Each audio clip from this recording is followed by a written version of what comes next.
Hello friends, welcome to my YouTube channel large animal vet. अभी field में बहुत ही ज़्यादा केसेस पीपीआर के बकरियों में देखने को मिल रहे हैं। तो इसीलिए आज मैं आपके सामने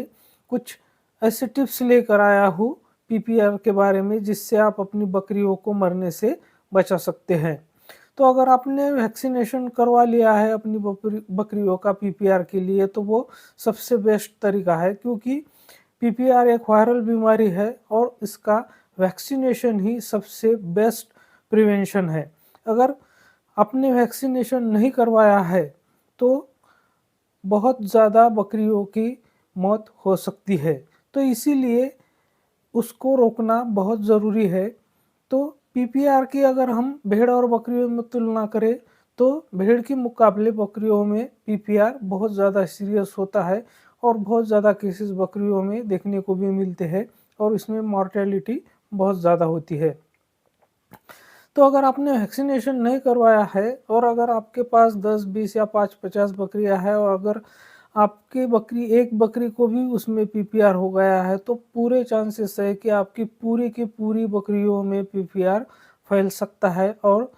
बहुत ज़्यादा बकरियां हो सकता है पूरी की पूरी बकरियां मरने के भी चांसेस रहते हैं। तो इसके लिए हमें ऐसा ना हो, इसको रोकने के लिए हम क्या कर सकते हैं, तो इसी के बारे में आज हम विस्तार से चर्चा करेंगे। लेकिन उससे पहले अगर आप मेरे चैनल से नए जुड़े हैं या अभी तक आपने मेरा चैनल सब्सक्राइब नहीं किया है, तो प्लीज़ मेरे चैनल को लाइक, शेयर और सब्सक्राइब करें। साथ में बेल वाला आइकन दबाकर ऑल वाला ऑप्शन भी चुनें, ताकि भविष्य में आने वाली हर वीडियो की नोटिफिकेशन आपको समय समय पर मिलती रहे।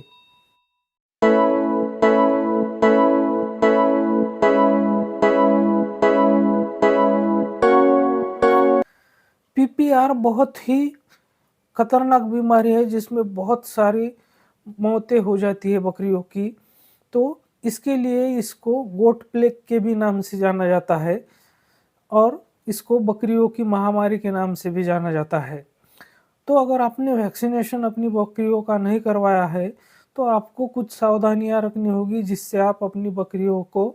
मौत से बचा सकते हैं। अगर आप अपनी बकरियों को खुले में चराने के लिए ले जाते हैं, तो सबसे पहले आपको ये ध्यान रखना होगा कि जो बाकी बकरियां होती है गांव की, तो उनका जो झुंड होता है, जो ग्रुप होता है, तो दूसरे ग्रुप में अपनी बकरियों को कभी मिक्स नहीं करना है, क्योंकि हो सकता है कि उस झुंड में, उस ग्रुप में अगर बकरियों के किसी बकरी को पीपीआर हुआ है, तो वो आपके बकरियों में भी होने के बहुत ज़्यादा चांसेस है। दूसरी बात, अगर आपके किसी बकरी में पीपीआर के लक्षण दिखाई देते हैं, जैसे कि उसको सर्दी हुई है, उसके नाक से पतला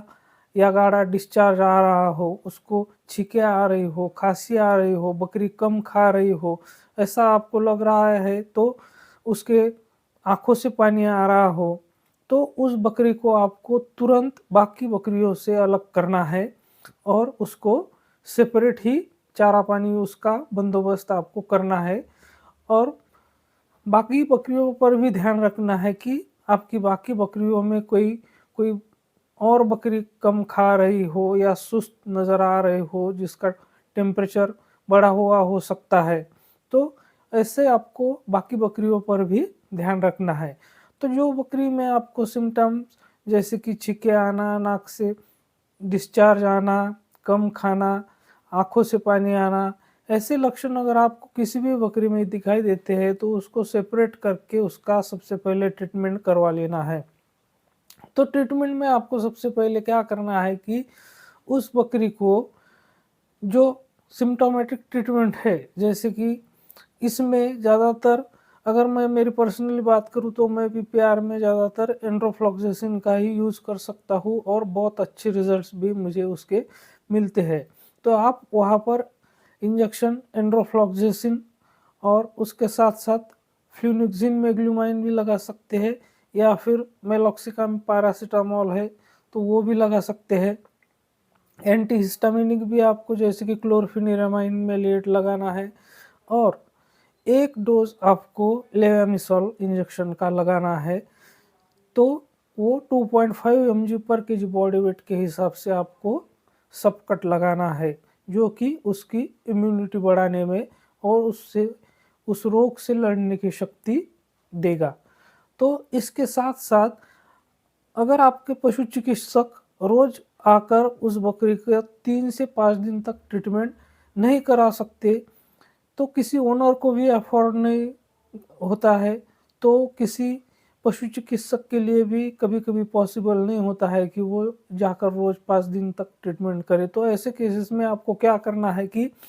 सबसे बेस्ट है कि आपने अगर आप पहले दिन उसका ट्रीटमेंट कर दिया है, उसको लेवेमिसॉल और एंडोफ्लॉक्सेसिन, क्लोरफेनिरामाइन मैलिएट और फ्लुनिक्सिन मेग्लुमाइन ये इंजेक्शन अगर लगा दिए हैं शुरुआती स्टेज में, तो फिर आपको जैसा कि आप स्क्रीन पर देख रहे हैं, तो मार्केट में बहुत सारे प्रिपरेशंस अवेलेबल है एंडोफ्लॉक्सेसिन और ब्रोमहेक्सिन क्लोराइड के कॉम्बिनेशन के। तो ये ओरली आपको आप अगर 2 टाइम उसको सुबह-शाम देते हैं और इसके साथ में उतनी ही इम्पोर्टेंट एक बात आपको करनी है कि जो ये स्क्रीन पर आप यूकैलिप्टस ऑयल देख रहे हैं, यानी कि नीलगिरी का तेल जिसे हम बोलते हैं, तो उसको एक बर्तन में गर्म पानी लेना है जिसमें से वेपर्स निकलती हो, भाप निकलती हो और उसमें 1 एमएल 2 एमएल आप नीलगिरी का तेल डालें और बकरी के मुंह के सामने पकड़े, ताकि वो जो भाप है वो उसके साँस के द्वारा उसके फेफड़ों में जाए, तो आपकी बकरी को बहुत ही जल्दी और बहुत ही फ़ास्ट रिलीफ़ मिलेगा। और आपको ये जो ओरल सॉल्यूशन है एंडोफ्लॉक्सेसिन और ब्रोमहेक्सिन का, वो कंटिन्यू आपको 5 से 7 दिन तक देना है, तो आप अपनी बकरियों को 100% मरने से बचा सकते हैं। तो उसको वो जब तक कंप्लीटली रिकवर नहीं हो जाती है, तो उसको बाकी बकरियों से अलग ही रखना है, उसका चारा और पानी अलग ही करना है, इस बात का भी आपको ध्यान रखना है। अगर आपको एंडोफ्लॉक्सेसिन और ब्रोमहेक्सिन का ओरल सॉल्यूशन नहीं मिलता है, तो आप उसकी जगह लिवोफ्लॉक्सेसिन और ब्रोमहेक्सिन का भी ओरल सॉल्यूशन मार्केट में अवेलेबल है, तो उसका भी यूज़ कर सकते हैं, उसके भी बहुत अच्छे रिज़ल्ट मिलते हैं। तो इस तरह से अगर आप कुछ बातों का ध्यान रखते हैं, तो आप अपने पूरे बकरियों में पीपीआर को फैलने से भी रोक सकते हैं और जिस बकरी में पीपीआर हुआ है, उसको भी मरने से बचा सकते हैं। और अगर मानो आपके शुरुआती स्टेज में आपको पता नहीं चला और बकरी बहुत ज़्यादा सीवियर है, उसको साँस लेने में बहुत ज़्यादा तकलीफ़ हो रहे है, तो उस कंडीशन में आपके पशु चिकित्सक के द्वारा आपको उसको सेफ्टियोफर इंजेक्शन लगवाना है और इसके साथ ही साथ ये जो नीलगिरी तेल का मैंने बोला था, उसको वेपर देने के लिए, उसकी भाप देने के लिए, ये तो आपको कंटिन्यू दिन में 2 बार 3 बार भी अगर आप करते हैं, तो बहुत ही अच्छा रिज़ल्ट आपको देखने को मिलेगा। तो 2-3 दिन आपको ये भी कंटिन्यू करना है, तो इससे भी आप अपनी बकरी को मरने से बचा सकते हैं। तो मेरे साथ बने रहने के लिए आपका बहुत-बहुत धन्यवाद।